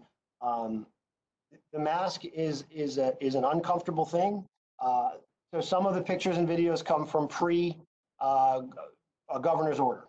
A lot of folks reference they reposted a picture of me with someone in my office, a young individual that I had let wear my hat and everything. And of course that was taken, 8 months ago, but I didn't have a mask on. The kid didn't have a mask on. So people said, what is this?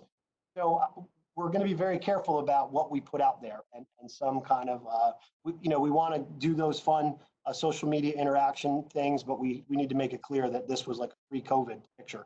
Some of them, if an officer is able to stay 6 feet away, I get pictures of officers in the middle of the street that don't have a mask on. If they're able to be 6 feet away and they're outside, they don't need one. So some of it's a misunderstanding, and some of it is just plain, officers don't like wearing them, and sometimes they violate the policy. Like everything else, I encourage people to let us know about that. It is a safety issue for both the officer and the community when they're not wearing a mask, and let us know, and we will deal with it. We have put out, Assistant Chief Medina has been kind of our mask enforcer, for lack of a better term, and he has put out several emails. Everyone in this department knows when they should wear a mask, and they better be wearing them. If they're not, we will address it. Thank you. You and I sat on a roundtable, a panel rather, with, I'm not sure if you were assistant chief back then or acting chief, over at, it was, I forgot. Maple Avenue at the church? Yes, Maple Avenue at the church, yes.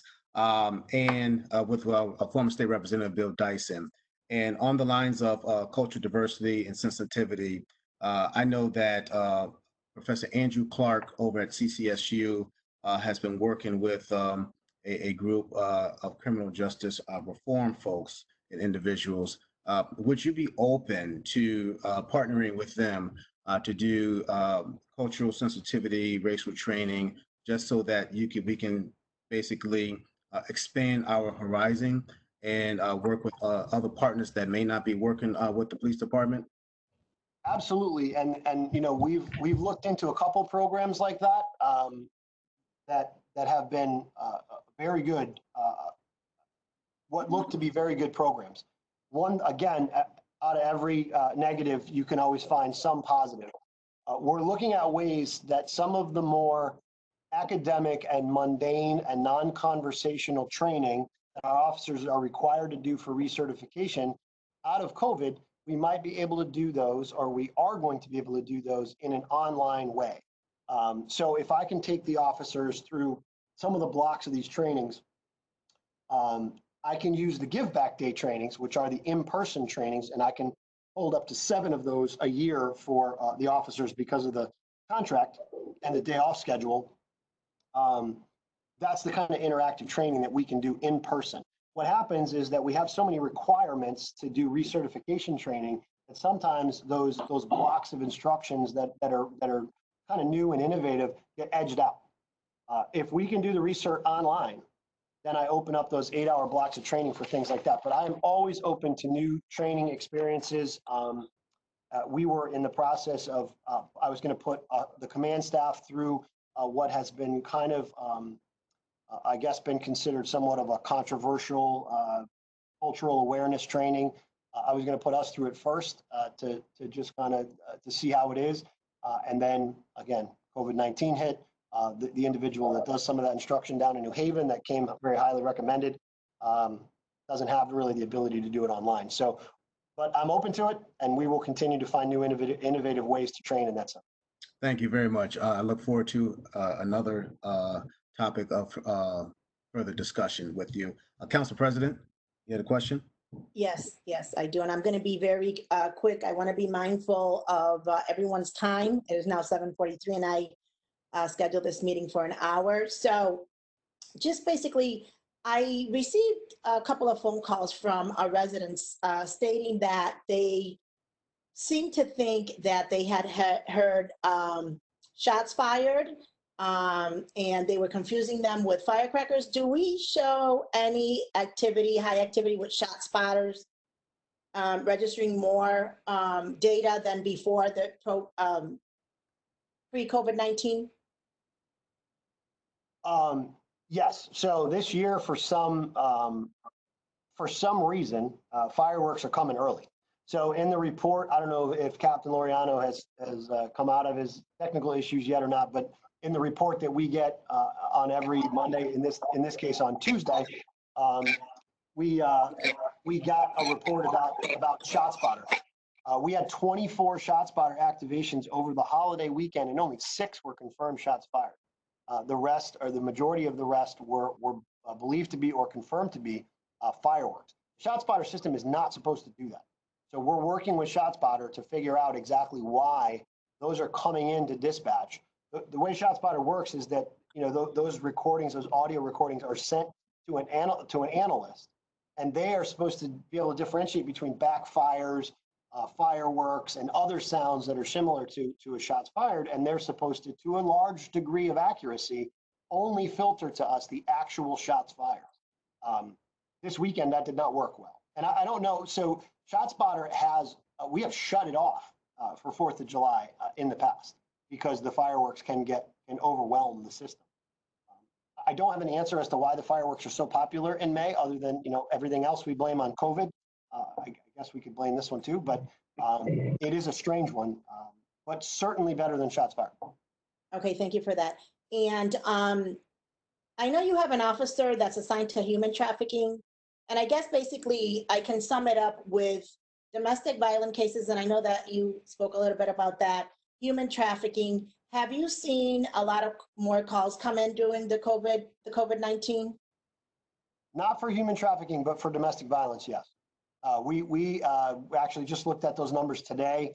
That was the reason that I collaborated with Lieutenant Cicero and Mary Jane Foster and others to try to address it. We saw about a 10% increase in domestic violence related calls during COVID-19. And it really is sporadic week to week. We have 1 week where we have 2 weeks ago or 3 weeks ago, we had 99. The next week we had 134. And then the next week we had 100. And those calls could be anything from, an actual assault, or it could be a neighbor calling about an argument. It could be verbal. It could be a lot of things that the word domestic call encapsulates. But we on average saw about a 10%, and we are not. That's not across the state. Again, on the phone call I had today, a lot of other places are not seeing it. They're seeing status quo. Okay. Is the Hartford Police Department still conducting DUI checkpoints through this pandemic? No. So we did not conduct DUI checkpoints for a period of time. We have since reinstituted roving DUI patrols. And are there any calls that you're not dispatching an officer? Let's say, for example, if a neighbor calls that the music is too loud at 10 o'clock at night. I know that a lot of companies are not sending out employees unless it's an emergency. So has HPD done any of those, put any of those protocols in place? We did initially when the pandemic was really at its peak. We took some of those types of calls over the phone and tried to resolve them through officers on telephones, did not send an actual in-person officer out there. Again, we have since reinstituted that as PPE became more available, as policies came into play where officers are wearing PPE, we have returned to regular business in those areas. We do still try to take as many calls as we can over the phone just to limit exposure, but those are all calls that we are responding to now. Thank you. And so I want to be mindful of everyone's time. If there's a council member that wants to address a question or has not asked a question, like our Majority Leader, Councilman Clark said, we could always email HPD. Mr. Majority, you have the floor again. Thank you, Madam President. So I know Councilman Mitchum had a question. If I can just ask you just to make it brief, then we can include Councilman LeBron. And I saw Councilwoman Surgeon. Did you have a question, Madam? Okay, if you can just make it brief, just want to be respectful and make sure everyone asks just at least one question. Councilman Gale, do you have anything? Do you have a question as well? All right, so how about this? Everyone who has not, well, Councilwoman Surgeon hasn't asked a question, but Councilman Mitchum, just make yours brief. Same with Councilman LeBron, Councilwoman Surgeon, and Councilman Gale. And after Councilman Gale, we will turn it back over to Madam President. Thank you. Councilman Mitchum. Thank you. I'll try. That May 20th incident that was alluded to and that we saw the video, I have like two short questions about it. One is that the video, the body cam video, Chief, that the council received, has that been made public or just to us, or is that the same thing? No, that's a link to YouTube, so that's public. Okay, and then I guess my follow-up question, because we were talking a lot about de-escalation. I want to be clear that no one deserves to get headbutted, and my sympathies go out to that officer. Glad he's apparently not badly hurt. I don't want to say that he brought this on himself, but I want to talk about the procedure that led to that, because from what I understand, there were shots fired. Officers were in the area. They see this young man who seems to be trying to avoid them and who is reaching for his waistband, which they think means maybe he has a gun. So they stop him and they search him and they find he doesn't have a gun. We see this on the video. Why is he still in cuffs? Why does that go on? Because he clearly doesn't want to be near them. He doesn't have a gun. Why not be done? So the stop had reasonable suspicion. I reviewed the reports based on many of the things that you just said. And then the issue became then that he was trespassing through the backyards of that area. And that's ultimately what he was cited for, beyond the assault on the officer and the interfering with police. So the trespass was the issue that continued. Now, there were two, I don't want to take more time, but there was 12 apartment buildings that he was walking behind, and he was in cuffs, And you're telling me the officers know he's trespassing? They can just look at him, they're like, he's none of these 24 families? No, if you listen to the audio and the video, that's what they're questioning him about. Like, do you live there? No. What are you doing there? And that's the line of questioning that was happening when he ended up getting headbutted. They then were subsequently able to confirm that he didn't in fact live there and that he was arrested for trespass. I'll just conclude saying this, that if we're talking about a trespass in broad daylight in a big yard, and we're talking about de-escalation and trust with the community and the choices that officers make, I would gently suggest that maybe there's a different choice there and a different course of training in terms of whether trespassing is worth pursuing, but I'll leave it to my colleagues. I've taken enough time. Thank you, Councilman. Councilman LeBron, then Yes. Councilwoman Surgeon. So these are yes and no questions. So Chief, so just in terms of piggybacking on the current situation, I know we had COVID, and this was supposed to be intended to be a COVID, but based upon current relations and what's going on, and the use of force that would happen in Minnesota, what is the range of positions that is used to detain suspects? What is the range of positions that are used to detain? Do we use that knee tactic here in Hartford? And then also, is there a use of force tracking mechanism that we have in Hartford? So those two questions. What I saw in that video is not a use of force tactic that is taught anywhere that I've ever seen. Putting your knee on somebody's neck is not a use of force tactic. There's a lot of different tactics, and there are, more importantly, forbidden tactics, and shutting off somebody's airway is a forbidden one. As far as use of force tracking, we probably have one of the most comprehensive use of force reporting and use of force review policies around. We actually pull a use of force number, a unique number for every use of force. And our definition of use of force is much more expansive than most other departments. In our department, the mere pointing of a firearm, you don't even have to touch someone. If you point a firearm at them, that is a use of force. That is use of force, and a use of force number must be pulled. If you laser somebody with a taser, so if you take your taser out and you turn it on, so the laser comes out of it, never pull the trigger. If that crosses any person, that is a use of force that is tracked. And the reason that we track that is because those are situations that are moments away from a significant use of force. A gun being pointed at someone, first of all, by most definitions is a Fourth Amendment seizure. The test is, are you free to leave? Does a reasonable person feel they're free to leave? My answer is, if you have a loaded gun pointed at you, you're likely not feeling like you're free to leave. So that's a seizure. So that requires a use of force number. We track those because we want to see how many times that our officers are required to take their gun out and point it at somebody, and look at what are those situations that are requiring that, and can we get better equipment? Can we get better training to lower those numbers? So our evaluation tools are expansive.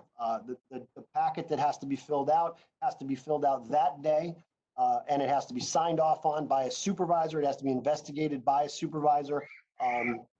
We categorize use of force into 3 categories, 1, 2, and 3. Level 1, the supervisor does not have to be on scene. Those are pointing and issues like that. But 2 and 3, they do. There's a lot that goes into our tracking and reporting systems, and those reports go all the way through the chain of command and are reviewed along with any body-worn camera or other footage that's taken as a result of those use of forces. And each one of them is analyzed. One piece I thought that was missing when I took over as interim chief was a review by academy staff. So now in that use of force review, right after the lieutenant, that's the commander, signs off on it, it goes to the academy for a review by a state certified use of force instructor. So every single use of force in the city of Hartford is reviewed by a use of force instructor. And the reason for that is, 1, to make sure that the most up-to-date training is being followed, and 2, if we're seeing deviations, if we're seeing issues where de-escalation is not used and something went a little further than it should have, or there's something else that we can capture in training, that academy staff member is directly involved in that training and that change in behavior. Then the report comes back and it goes the rest of the way through the chain of command. So we have an unusually comprehensive use of force program here, use of force investigation and review program here. Thank you, Councilwoman Surgeon. Unmute myself. Chief, thank you and thank your command staff to be here and giving us a little bit more of your time.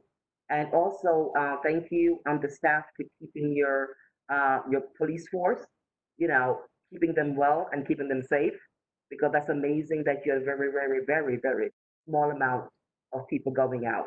So that does show that you guys are washing your hands, wearing your face mask, wiping the cars down.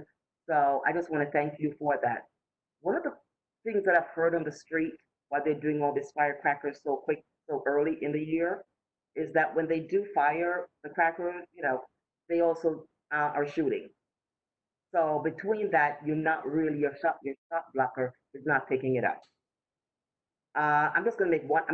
I don't have a really question. I just want to make a comment by saying that or as the city reopens and we have much more social interaction, we have our youth which have been locked away for the last 6 weeks. There is some mental, issues that goes along with being locked away. There's insecurities in our youth.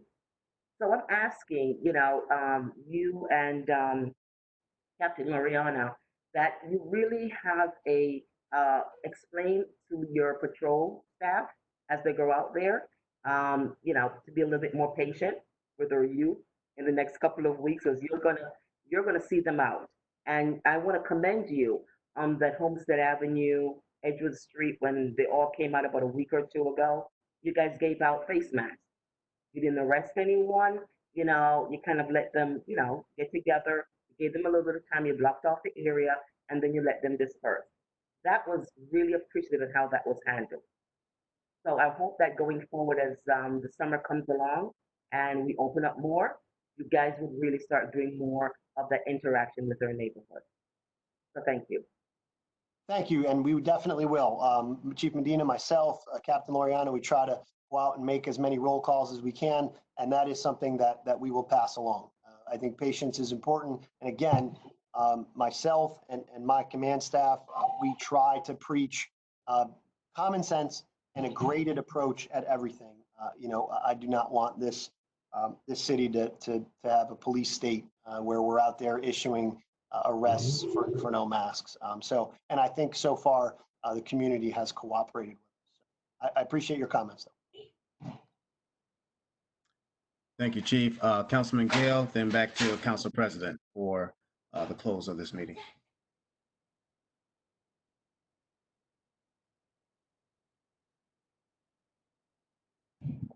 Councilman, we can't hear you.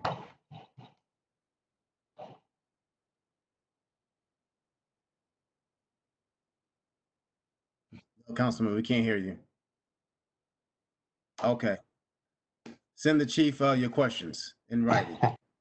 There you go. He's got 311 maybe. Yeah, 311. Council President, it's back in your hands. Thank you, Majority Leader. I want to thank Chief Doty and his team for providing this information and for the incredible work your department does every day for our city. The flexibility of our police force to adapt to the needs of our community during this crisis is invaluable. But we must all remain vigilant as we continue to navigate this new norm. Across our nation, there is a lot of disturbance between communities of color and law enforcement. But I am grateful to the commitment of our officers and the commitment that they have to protect and serve all of our residents. Thank you all for participating this evening and for all of our residents who were able to submit questions. The questions that were not answered, we will follow up with our chief and get back to you as soon as we can. And with that said, I am wishing everyone a wonderful night and God bless the city of Hartford. And this meeting is adjourned. Thank you, everyone. Thank you. Thank you. Thank you.